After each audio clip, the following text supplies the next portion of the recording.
साहब मुझको ईमेल कर देंगे, ठीक है, उसके अकॉर्डिंग मैं आपको ट्रीटमेंट बताऊँ, ठीक है जी। ये जून वो मैं डॉक्टर साहब को बता दूँ, ठीक है ना, ये मेरा कार्ड है। बहुत सारे ऐसे मरीज़ हैं जिनका लिवर ट्रांसप्लांट हो चुका है या जिनका लिवर ट्रांसप्लांट होना है, तो उनको अपने लिवर के असेसमेंट के लिए कि उनको जिगर नया लगना चाहिए या नहीं लगना चाहिए, जिनका लग चुका है उनके जिगर की हेल्थ कैसी है, उनका जिगर कितना अच्छा काम कर रहा है, उसके लिए उनको इंडिया जाना पड़ता है और इंडिया जाने का जो खर्चा होता है वो अच्छा खासा होता है। तो उसी के पेश नज़र हमने डॉक्टर साहब से रिक्वेस्ट की कि वो पाकिस्तान आ जाएँ और जो मरीज़ जिनका पहले से जिगर लग चुका है उनको भी देखें, और वो मरीज़ जिनको जिगर लगाने की इंडिकेशन बनती है या ज़रूरत है तो उनको अभी से देख लें, और वो टेस्ट जो यहाँ हो सकते हैं पाकिस्तान में वो करा लें, या वो मरीज़ जो नहीं जा सकते इंडिया, जिनका सफ़र करना अच्छा नहीं है या जिनको इस काबिल नहीं है कि उनका लिवर ट्रांसप्लांट हो, तो बेहतर है वो वहाँ जाने से बच जाएँ और यहीं पर उनका फैसला हो जाए। तो इसी सिलसिले में हमने डॉक्टर साहब के साथ बैठ के एक डिस्कस किया कि हमारे यहाँ क्लिनिक करें। डॉक्टर साहब का जो ताल्लुक है वो इंडिया के एक न्यू दिल्ली में हॉस्पिटल है, BLK हॉस्पिटल, जो कि एक सुपर स्पेशलिटी हॉस्पिटल है, और इन्होंने तकरीबन वहाँ पे 2 साल पहले जो लिवर ट्रांसप्लांट किया है। इनका जो रेफरेंस है वो हमारे पाकिस्तान में तकरीबन 10 से 12 मरीज़ जो हैं वो करवा चुके हैं, जिसमें सिंध के तकरीबन 6 से 8 मरीज़ हैं जो मतलब जो है उनके यहाँ से ट्रांसप्लांट करा चुके हैं, और वही हमारे पास रेफरेंस होता है और वही हमें बताते हैं कि हाउ इज़ द हॉस्पिटल। तो बाकी बातें जो भी आप करना चाहें वो डॉक्टर साहब से कर सकते हैं। जो मेन मकसद है कि इंडिया के डॉक्टर्स को बुलाना वो ये है कि मरीज़ों के विज़िट जो हो कम से कम हो, और जिन लोगों के ट्रांसप्लांट हो चुके हैं उनको डॉक्टर साहब यहीं देख के बता दें कि दवाओं में रद्द-ओ-बदल है ये सारी चीज़ें। दूसरी चीज़ ये है कि डॉक्टर साहबान का हम लोगों से लेज़ ऑन होता है वाया इंटरनेट, वाया टेलीफोन। अगर हमें भी कोई मसला होता है तो हम इनके जो मरीज़ ऑपरेटेड होते हैं उनके बारे में भी हम सुनते। तो जो एम्स हॉस्पिटल है बेसिकली ये लिवर डिजीज़ का एक स्पेशली हॉस्पिटल है जहाँ पे हम लोग लेज़ ऑन रखते हैं और जितनी भी फैसिलिटेशन होती है लिवर ट्रांसप्लांट की वो करते हैं, और लिवर डिजीज़ के हवाले से हम ये सारे काम यहाँ पे करते हैं। तो इसमें हमारे ये डॉक्टर साहब हैं, इनका BLK से ताल्लुक़ है। इससे पहले हमारे पास जो डॉक्टर साहबान आ चुके हैं वो अपोलो हॉस्पिटल से आ चुके हैं, और भी हॉस्पिटल हैं जैसे बेंगलोर में हॉस्पिटल है ग्लोबल हॉस्पिटल, तो उनके डॉक्टर भी इंशाल्लाह फरवरी में जो हमारे पास आएंगे। हमारे मुल्क में 2-3 सेंटर्स ऐसे हैं जहाँ पे ट्रांसप्लांट हो रहा है। एक तो प्राइवेट सेक्टर में शिफा इंटरनेशनल में हो रहा है, वहाँ पे 100 के करीब ट्रांसप्लांट हो चुके हैं, और रिजल्ट जो है पूरी दुनिया में जिस तरह है उस तरह के कंपेरेबल। तो ऐसा नहीं है कि पाकिस्तान में ट्रांसप्लांट नहीं हो रहा, लेकिन वो स्पीड नहीं है, वो सेंटर्स नहीं है। आप देखें न्यू दिल्ली में ही 3 से 4 सेंटर्स हैं तकरीबन, बम्बई में 4-5 सेंटर हैं, आगरा में सेंटर्स हैं, प्लस जो है अगर आप और जाएं आगे तो हैदराबाद दक्कन में भी सेंटर्स हैं, बेंगलोर में सेंटर्स हैं। तो इतने सारे सेंटर्स हैं, हमारे पूरे मुल्क में इतनी बड़ी आबादी में एक सेंटर है विच इज़ नॉट सफिशिएंट। इसके अलावा लाहौर में भी जो है वो गवर्नमेंट के हॉस्पिटल हैं, शेख ज़ैद, वहाँ भी हो रहा है, लेकिन वहाँ पे जो तादाद है ट्रांसप्लांट की वो बहुत ज़्यादा नहीं है जितना बर्डन है। तो ऑब्वियसली लोग आपका इंतज़ार तो नहीं करेंगे कि जी आप ट्रांसप्लांट शुरू करें तो हम करवाएं। इट्स नॉट ए डिजीज़, जो कोई ऐसी डिजीज़ नहीं है कॉस्मेटिक की कि आपको बाल लगवाने हैं या आपको कोई और चीज़ कराना है। ये तो ऐसी डिजीज़ है अगर आप ना लगवाएं तो you will and up with in few months की आपकी डेथ हो जाएगी। तो इसलिए ये सारी चीज़ें होती हैं कि आपके मरीज़ों को वहाँ भेजना पड़ता है, और कॉस्ट वाइज जो है वो कोई बहुत ज़्यादा डिफरेंस नहीं है पाकिस्तान और इंडिया का। तो कॉस्ट वहाँ भी इतनी ही है और यहाँ भी इतनी है। तो उसमें ये होता है कि कुछ मरीज़ों को हमें भेजना होता है इसलिए, और ये लोग इंडिया क्योंकि पहले शुरू कर दिया इंडिया ने पाकिस्तान से, इन लोगों के पहले से मरीज़ हैं। तो मकसद ये नहीं है कि हम वहाँ भेजें मरीज़, ये होता है कि अपने मरीज़ का एक फॉलोअप भी हो जाए और नए मरीज़ों को ये देख भी ले। जो मरीज़ों को ये डॉक्टर साहब देखते हैं उसका ये मकसद हरगिज़ नहीं होगा था इन्हीं के सेंटर में उनका जो है वो ट्रांसप्लांट हो, कहीं भी करा सकते हैं। Just they want and give दी एक सजेशन देते हैं कि आपको अभी कराने की ज़रूरत है या नहीं है। तो ये सारी चीज़ें हैं। तो अब हमारी अपना एक इंफ्रास्ट्रक्चर, हमारी अपनी चीज़ें हैं जो हम किसी वजह से नहीं कर पाए, तो इस वजह से। लेकिन इसका मतलब ये नहीं कि कहीं और से हमारे मुल्क में लोग ना आए या हम कहीं और मरीज़ ना भेजें। गवर्नमेंट की भी सपोर्ट ज़रूरी है, और अगर कोई इन्वेस्टर्स हैं जो इस तरह के हॉस्पिटल में इन्वेस्ट करें तो ये भी कोई मतलब कोई घाटे का सौदा नहीं है। तो डॉक्टर संजय नागी हमारे साथ हैं एंड प्रोफेसर हैं, और वहाँ पे ये सर्जरी करते हैं। He is the one of the leading transplant surgeon of new Delhi and India.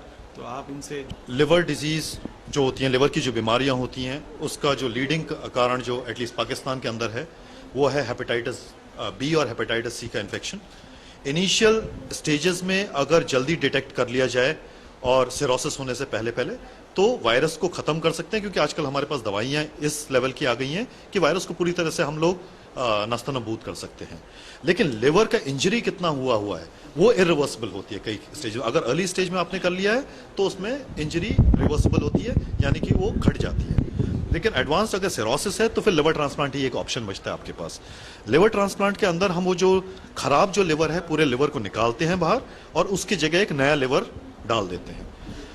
अब जो नया लिवर जो होता है in most of the cases, ज्यादातर केसेस में एक कोई फैमिली का मेंबर जो रिलेटेड होता है जो अपना लिवर का एक पोर्शन उनको देने का अपना समझता है कि विलिंग टू डोनेट होते हैं, तो वो आकर के अपना लिवर देते हैं। ठीक है, उससे पहले हम सारी की सारी जांचें कराते हैं डोनर की, और जब वो सेफ, हम लोग सोचते हैं कि सेफली ये डोनेशन कर सकते हैं, तभी हम वो डोनेशन करवाते हैं। किसी भी जगह पे आप लिवर ट्रांसप्लांट शुरू कर सकते हैं। उसके लिए दो चीजें होनी चाहिए, एक पेशेंट्स होने चाहिए और दूसरी एक अच्छी टीम होनी चाहिए।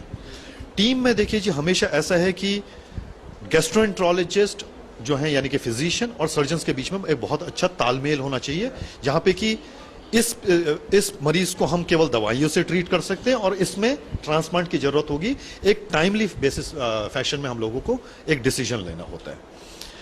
और हम लोगों का जैसा है अभी जैसे डॉक्टर प्रोफेसर सादिक के साथ जैसा हमारा प्रोफेसर सादिक के साथ जैसा हमारा रिलेशन है, वो ये है कि हम यहाँ पे आए हुए हैं और इनके साथ एक कोऑर्डिनेटेड वे में हम एक लिवर क्लिनिक और लिवर प्रोग्राम को स्टार्ट करना चाहते हैं, जो इंशाल्लाह अगर ऊपर वाले को मंजूर हुआ तो जरूर हम लोग यहाँ पे ट्रांसप्लांट प्रोग्राम भी इनिशिएट कर पाएंगे। लेकिन उसके लिए हाँ, जैसे डॉक्टर साहब ने जैसे ऑलरेडी आपको बताया कि एक इन्वेस्टमेंट और एक फाइनेंशियल बैकअप की भी जरूरत होती है, इन एडिशन टू कि एक आपके पास अच्छी मैन पावर है, आपके पास टेक्निकल एक्सपर्टीज है। हमारा मेन मकसद यहाँ आकर के डॉक्टर साहब ने जैसे बताया कि हम लोग एक कोऑर्डिनेटेड तरीके से जितने भी मरीज का डॉक्टर साहब के पास पूल है उसको एसेस करें कि किसको ट्रांसप्लांट की जरूरत है और किसको नहीं है। जिनको ट्रांसप्लांट की जरूरत है, जिनका इलाज यहाँ पे हो सकता है, बहुत अच्छी बात है। जो इंडिया आना चाहते हैं उनका वहाँ पे करवाना, सेंटर स्पेसिफिक नहीं है, उनको कोई फोर्स नहीं करता कि आप यहाँ आकर के कराएं, ऑप्शन उनको दे दिया जाता है। बाकी डिसीजन पेशेंट का होता है कि उसने ट्रांसप्लांट कराना है नहीं कराना है, और कराना है तो पाकिस्तान में कराना है या इंडिया में कराना है, इंडिया में भी कौन से अस्पताल में कराना है, वो डिसीजन पेशेंट का होता है हमेशा। सर ये जो जिगर में जो ये वायरस आया था हेपेटाइटिस बी और सी का, जो अक्सर वैक्सीनेशन के बाद दोबारा रिएक्टिव हो जाता है, इसकी वायरस आता नहीं है। वैक्सीनेशन देखिए जी, दो तरह के हेपेटाइटिस यूजुअली प्रॉब्लम करते हैं, हेपेटाइटिस बी और हेपेटाइटिस सी। इनमें से वैक्सीनेशन जो है हेपेटाइटिस बी के लिए अवेलेबल है, और अगर इम्यूनाइज्ड है, देखिए वैक्सीनेशन ऐसा है कि आपने टीका लगा लिया लेकिन उसके कारण आपके शरीर में एंटीबॉडीज बनी है कि नहीं बनी है, वो हम लोग एक खून का टेस्ट कराते हैं, एंटीबॉडी टीटर बोलते हैं अपन लोग उसको। उससे कंफर्म होता है कि फ्यूचर में इन्फेक्शन होगा कि नहीं होगा। हेपेटाइटिस सी के लिए कोई वैक्सीन नहीं है, लेकिन अभी इंजेक्शंस होते थे, इंटरफेरॉन करके बोलते हैं, उसमें 50-50 चांस होता था कि रिस्पॉन्ड करे कि नहीं करे, और जो रिस्पॉन्ड भी कर जाते कहीं में उनमें दोबारा से होने का डर रहता था। अभी होती है ट्रांसप्लांटेशन की, लिवर ट्रांसप्लांट के लिए कोई एज लिमिट नहीं होती, क्योंकि हम लोग क्रोनोलॉजिकल एज बोलते हैं कि एक्चुअल एज और शरीर का आपका एज कितना है वो दोनों में वेरी करता है।